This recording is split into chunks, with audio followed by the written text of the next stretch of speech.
আগামী দিনে আওয়ামী লীগের রাজনীতি থাকবে কি থাকবে না সেই কথা 1400 শহীদ পরিবারকে সিদ্ধান্ত নিতে হবে। কোন সুশীল উপদেষ্টার কথায়, কোন শাশুড়ির কথায়, দিল্লির কথায় সেই সিদ্ধান্ত হবে না।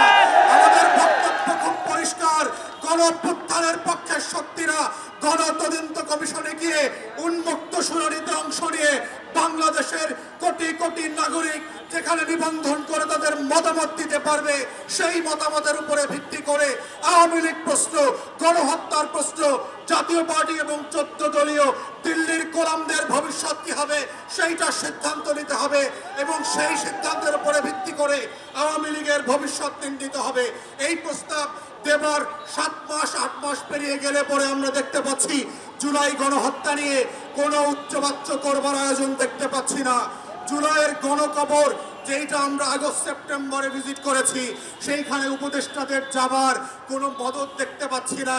অথচ এখানে অনেক উপদেষ্টা দেখেছি 71-এর চেতনা বিক্রি করতে করতে 14ই ডিসেম্বরের শহীদদের কবর জিয়ারত করতে করতে মুখে ফেনা তুলে ফেলেছেন, কিন্তু রায়ের বাজার বধ্যভূমিতে জুলাইয়ের 114 শহীদের কবর জিয়ারত করার সময় তাদের নাই। প্রধান উপদেষ্টাকে বলছি এই শহীদরা না থাকলে প্রফেসর মোহাম্মদ ইউনূস আপনি আজকে জেলে থাকতেন। 6 তলার বিল্ডিং, লিফট ছাড়া, বিদ্যুৎ ছাড়া বিল্ডিং এর 6 তলায় হাসিনা আপনাকে উঠবস করাইতো, সেই দিনের কথা ভুলে যাবেন না। আপনার মামলাগুলো আজকে আদালত দিয়ে নাই করে দিয়েছেন। এই নাই করার রাজনীতি হইতো না, আপনার মামলা চলতো। যাদের রক্তের কারণে আজকে আপনি বেকসুর খালাস, যাদের রক্তের কারণে আপনি প্রধান উপদেষ্টা হয়েছেন, তাদের রক্তের বদলা যদি না নেন আপনাকে আগামী দিনের মানুষ ক্ষমা করবে না। বাঙালির চরিত্র বুঝতে হবে। তারা প্যারিস থেকে এসে এদের নায়ক যেভাবে বানাইতে পারে, তারা মির্জাফরের মতো খলনায়ক বানাইতে পারে। এই রক্ত দেওয়া শহীদ পরিবারের এই ইতিহাস ভুলে যাবেন না। তাই আমাদের বক্তব্য হচ্ছে গণতদন্ত কমিশনের মধ্য দিয়ে আওয়ামী লীগ প্রশ্ন রিজলভ করেন।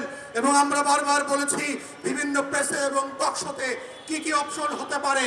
প্রথম অপশন হচ্ছে নাৎসি মডেলে আপনি আউটরাইট আওয়ামী লীগ, জাতীয় পার্টি এবং 14 দলকে নিষিদ্ধ করে দেবেন।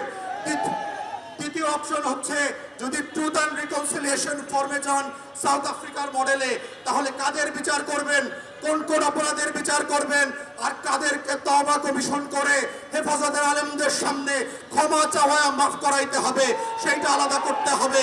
তাদেরকে আওয়ামী লীগ যেহেতু আমাদেরকে 3টা নির্বাচন থেকে বঞ্চিত করেছে, তার রাজনীতি নিষিদ্ধ না হলেও আগামী 3টা নির্বাচনকে আওয়ামী লীগ এবং জাতীয় পার্টিকে ন্যায্যতার ভিত্তিতে বঞ্চিত করতে হবে। কারণ সে জাতিকে নির্বাচন করতে দেয় নাই, ভোট দিতে দেয় নাই। আওয়ামী লীগের কোন পদস্থ নেতা ওয়ার্ড ইউনিয়ন থেকে শুরু করে যারা এমপি মন্ত্রী হয়েছে গত 16 বছর, তারা বাংলাদেশে আর কোনোদিন রাজনীতি করতে পারবে না। ঠিক এইরকম শর্ত করে গণতদন্ত কমিশনের মাধ্যমে প্রয়োজনে গণভোটে দিয়ে আওয়ামী লীগ, জাতীয় পার্টির প্রশ্ন ন্যায্যতার ভিত্তিতে সমাধান করবার মধ্য দিয়েই আজকের এই শহীদদের বিচার ফয়সালা হইতে হবে।